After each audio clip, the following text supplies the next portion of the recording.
Hi everyone, welcome. Today is going to be a bit different to our normal lessons. So I want to, because today it's going to be a recorded class. So I want to thank you all, and just to let everybody else know, I never record classes unless I get an approval from the people beforehand. So this one is a recorded class, and we'll do it a bit differently. I'm not going to open it to questions. So if you have a question, just send me a chat. I just don't want to stop the flow. And the other point, we're going to do it shorter than our normal one. I just want to put some samples of our lessons in our blog, so we don't have to go through the entire 45 minutes.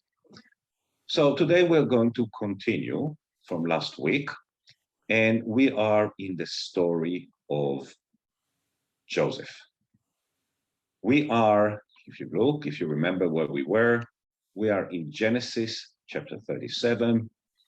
And last time we finished in verse 27. So we're going to continue from verse 28 today.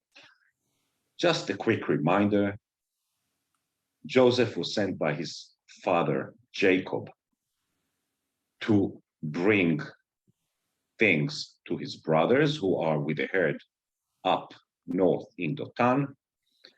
His brothers, who dislike him or even hate him, they wanted to kill him, but eventually they decided that to throw him into the pit and sell it to the Ishmaelites. And that's where we start. ויעברו אנשים מדיינים סוחרים. And then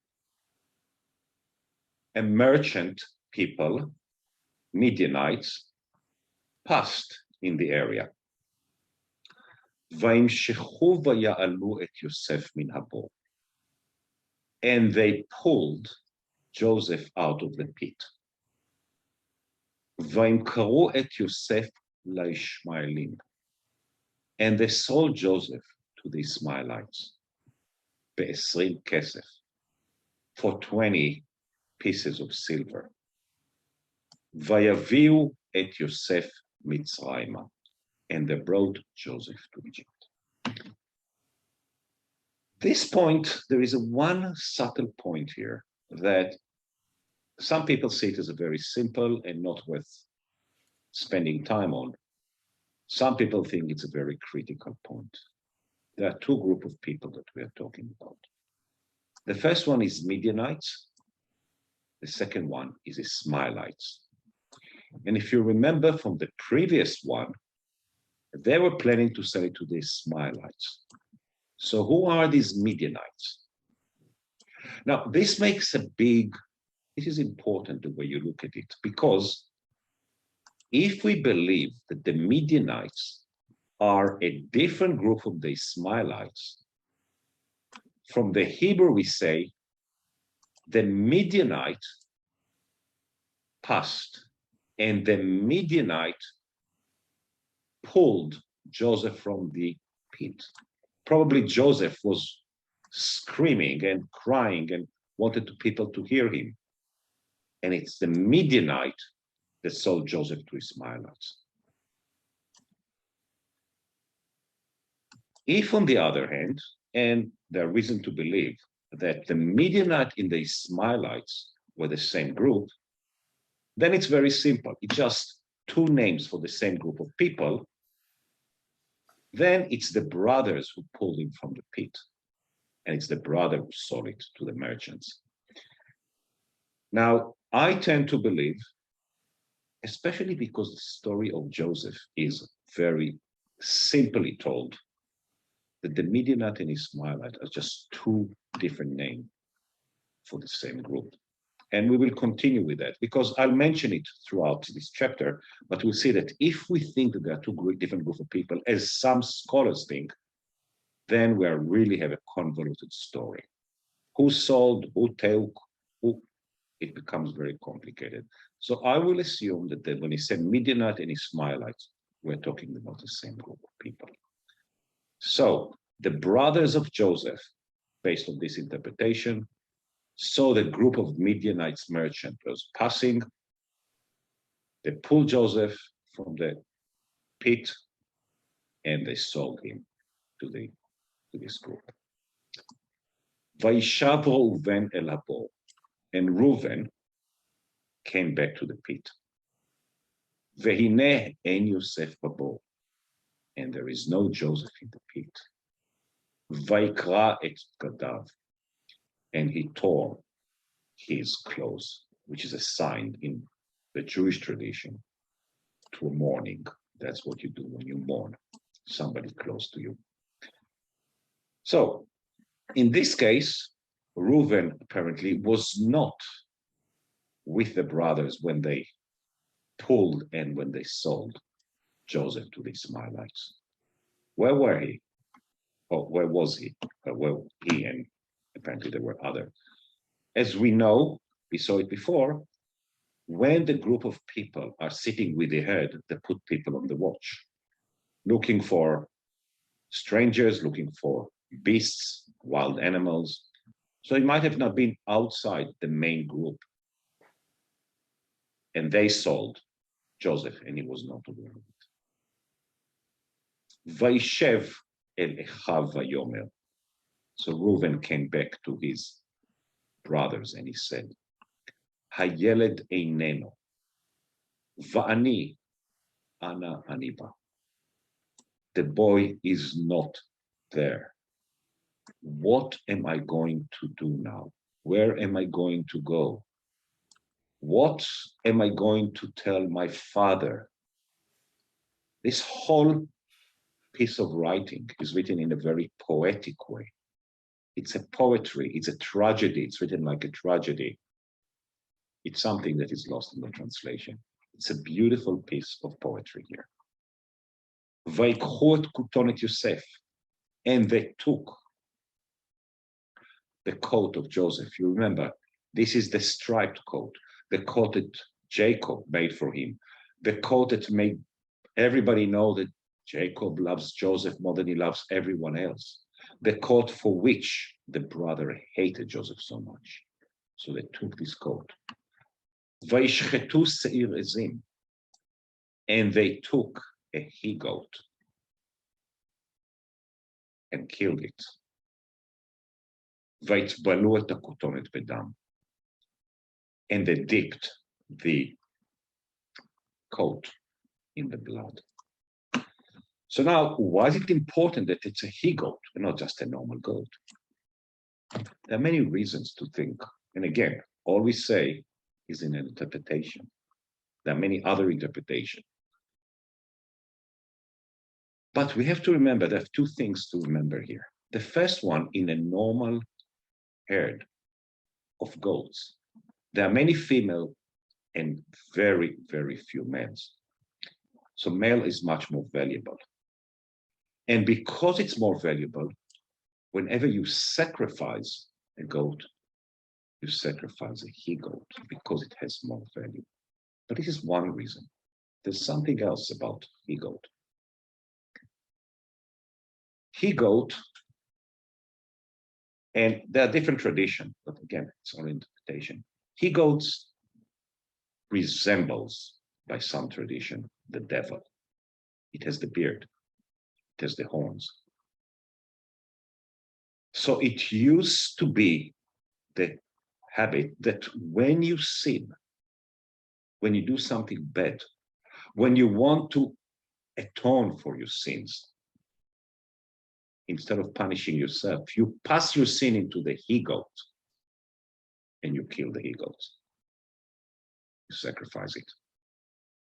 There is a place near Jerusalem called Gai Ben Hinnom, which is the valley of Hinnom. Hinnom is the hell.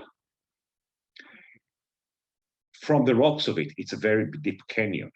And from the rocks of the Hinnom, the rocks above the valley of hell, they would take a he-goat and they would throw it out down as a sacrifice. But look what they do. They sacrifice to atone for the sins. But then what do they do? Itbelu et hakutonet bedam. And they took the blood of these he-goats and they used it to dip the coat in.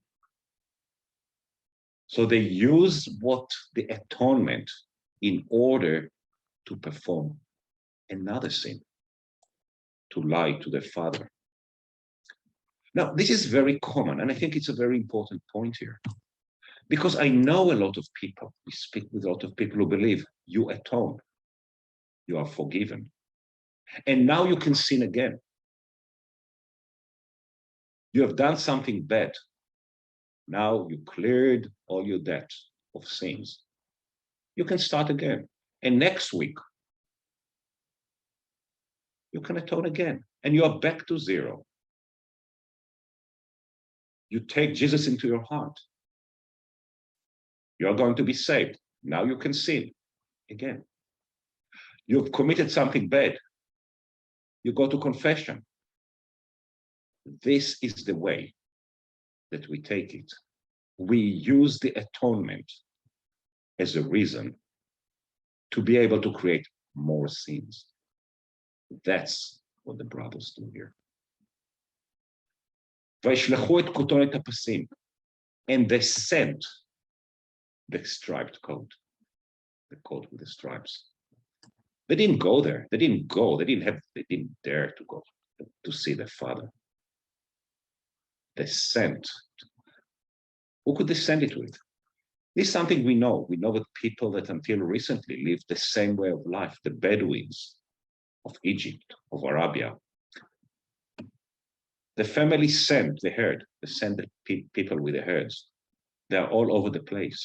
And there are people, messengers, that just go from one herd to the next, from one position to the next, bring the people, bring things, take things from the people with the herd back to the families. Delivery may be the first postal system that existed. So the brother used this system to send the coat to the father. Vayavi'uhu el avihem. So these people took the coat and brought it to the father, to Jacob. Vayomru, and these people said, Zot matzanu. This is what we found. Hakerna. Can you recognize it? Hakutonet bin Hahi. Is it the coat of your son? Imlo. Or isn't it? Vayakira. And Jacob recognized it. Vayomer. And he said, Kutonet bni, the coat of my son. Chaya ra'a achaltahu. He was eaten by a beast, by a bad animal. Chaya, animal, ra'a, bad. Achaltahu, devoured him. Tarof turaf Yosef. Joseph was devoured. And again, if you look at it, Tarof turaf Yosef, I don't know if you can get it from its translation, from the sound for the rhythm. It's again, it's a poetry. It's something you say when you mourn. Tarof turaf Yosef. Vaikra Yaakov siglotav. And Jacob tore his garments. Again, a sign of mourning. Vayasem sak bemotnav. And he put a sackcloth upon his loins. Vaitabel al bno yamim hobi. And he mourned his son for many days. Vayakumu kol banav vechol bnetav lenachamo. And all his son and all his daughter came to comfort him. And it's very interesting. This is the first we know about his sons, but it's the first time we learn about his daughters. He has daughters. So I read many times that they say, you see, the Bible does not value women. But here, in the most important part of his life, when he is mourning, when he is in pain, his women do appear, his girls, his daughters do appear. The Bible does not ignore them. They have a very important role here. But they didn't help. Vayema'en leitnachem. And he refused to be comforted. Vayomer, and he said, Ki ered el bni avel she'ola. Because I am going to go down with my son, to my son, mourning she'ola. There a lot was written about this half a verse. The main thing is, what is she'ola? She'ola is the place of the dead. But the Old Testament normally does not tell us what happened to the dead. So it might be that at that time, She'ola simply means the grave. Some people believe that we know more about it, and there are oral traditions about She'ola, what happened to the dead. But it's not in the Old Testament. So it depends how you read it. One way to read it is say, I am going to mourn my son and meet him in the place of the dead in Sheol. Or it can be simply read as well. I am going to go to keep mourning until the day I die. Nobody knows which one is the correct one. There are a lot of traditions. You can choose whichever interpretation speaks to you. But it's just important to remember that the meaning of She'ola as a place where the dead exist is not necessarily recognized at this time, the time that text was written. Vayavech oto aviv. And his father cried for him. He wept for him. Vehamidianim, and the Midianites, or as we said, the Ishmaelites maybe, macharu oto el Mitzrayim. They sold him to Egypt. And you have to remember that there was a big route that went all the way between the two kingdoms, between the kingdom and Babylon in northeast, and the kingdom of Egypt in southwest. And the big trading route went between these two kingdoms. So the Midianim went from the Babylonian area, the Assyrian area, through the land of the Israel, all the way to the land of Egypt. And that's where they sold Joseph. And they sold it to Potiphar. Potiphar is an Egyptian name. Saris Paro, he is the officer of Pharaoh. Sar HaTabachim, the head, the officer, the captain of the guards. So this is the end of this chapter. This is a good place to stop. As I said, we're going to have a short lesson today because it's a sample lesson that we're going to use for YouTube or for our blog. But if you have any question, if you do want to know more, please put the questions, send me questions, send me through YouTube, through Meetup. You can send it to me through the blog. And I promise that I'll do my best to answer it. I hope I helped you understand these few verses that we did today. And I'm looking forward to hopefully you can join the classes or at least read my blog. Thank you very much and hope to see you next time. And for all of you students in this class, it's the second time that you hear the same class. So I really want to thank you for actually attending it again and hope you maybe learn something else from that. Thank you very much and